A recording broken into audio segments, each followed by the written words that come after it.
Hello there. So there's been a surge in certain illnesses, and worse recently.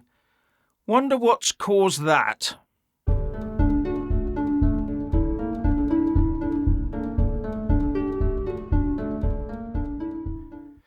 Are these claims right? It's being reported that there has been a significant rise in cancers over the last year or so, and the finger of blame is being pointed at the government response to the recent health emergency, where in order to save it, the NHS cut back drastically on its core job and concentrated on the one health emergency task. With stats showing that the UK cut back about twice as much on some operations, for example, than the rest of the Western world. So waiting times are up and terminal cases are increasing, and it's all being blamed on this. While some people would put part of the blame on the doctors and nurses going on strike. Well, they must all be right, mustn't they? Because I can think of no other single thing that happened during the last couple of years that might have had a hand in this. There's nothing significant that springs to my mind that could be a root cause of all this extra illness. Is there? Nothing widely pushed and available that so many people engaged with? No. But with all this going on, the government hasn't seemed to be in too much of a hurry to get the striking healthcare workers back into the wards, has it? I wonder why. And then there was that big charade of the barely, if ever, used Nightingale hospitals. Now, according to the Telegraph, an oncologist from Imperial College London, Professor Pat Price, said that a cancer recovery plan must be a national priority, and that he was shocked that the government wasn't reacting with speed, impact or investment.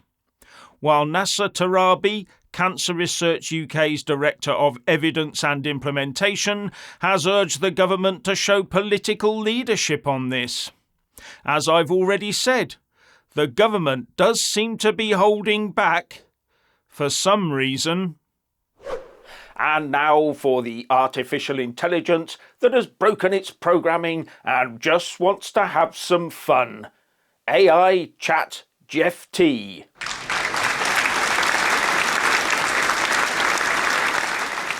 Hello everyone and a happy St. George's Day. What a great day we're having today. What's that? What's this? What? It's a government alert! Alert! What do I do?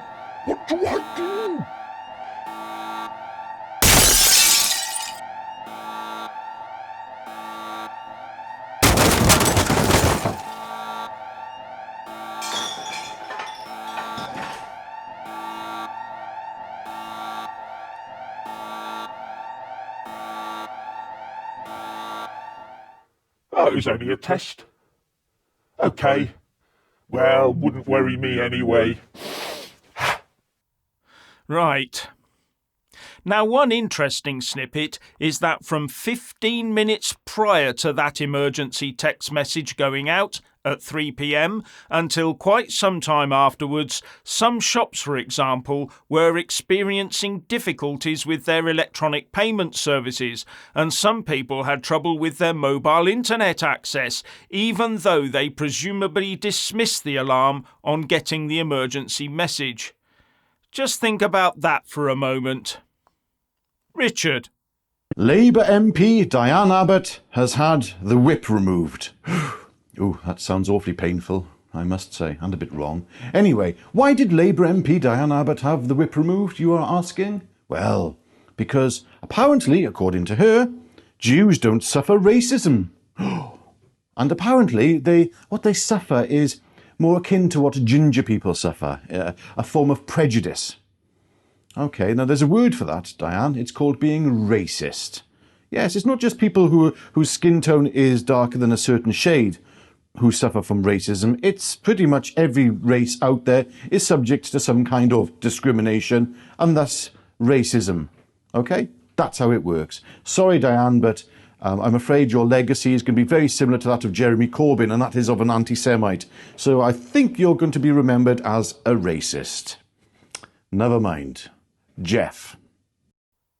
So Extinction Rebellion is threatening to unleash more of its civil disobedience on us unless the government caves in and basically sends the UK back into the Stone Age.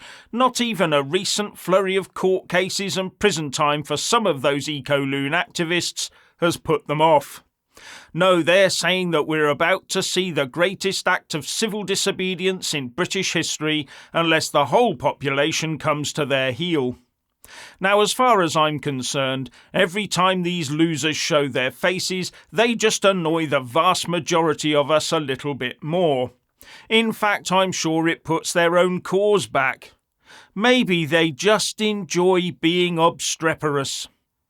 But we should also not forget Gail Bradbrook, a leader of these eco-nerds, who drives a diesel and buys stuff that's piled the carbon miles on from the more expensive outlets, with The Sun saying Bradbrook was labelled a towering hypocrite after her eco-flouting trip to Waitrose in Stroud. The 50-year-old whose XR group has caused traffic chaos drove there in a polluting 1.5-litre diesel car. The mum then loaded up with goods from Chile, Vietnam, Spain, Cyprus and Italy, swathed in plastic and polythene. I would bet that very few, if any, of those eco-zanies did any different. And in one unforeseen drawback of net zero, or maybe it was foreseen by some, is that it's putting train services between Salisbury, Exeter and London at risk, because the eco-fuels they have to use are clogging up the engines. Brilliant. Richard. Well, how did you enjoy the emergency alert going off on your phone? Did it make you think, oh, what if this was for real? And momentarily induce a panic fantasy with clear visions of nuclear missiles heading towards you as you watch your family turn to dust before your very eyes? If you were one of the many people who decided in their infant wisdom to invite the state in to intrude even further into their lives by allowing your phone to send the emergency alert signal, you will never look at your phone in the same way again. No, that mobile phone will take on a very different character in your mind. No, you will be forevermore clutching your mobile with white knuckles, awaiting the fateful day that it isn't a drill. And the alert siren goes off as you cling to your loved ones, and your atheistic mind works overtime to try and find and think of some deity who will accept your sorry self in the next life. Oh wait, it doesn't have to be a nuclear Armageddon that awaits you. So what else could it be?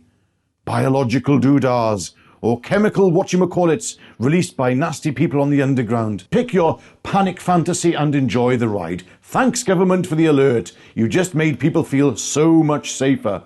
Anyway, what do you think about what Jeff said and what I just said?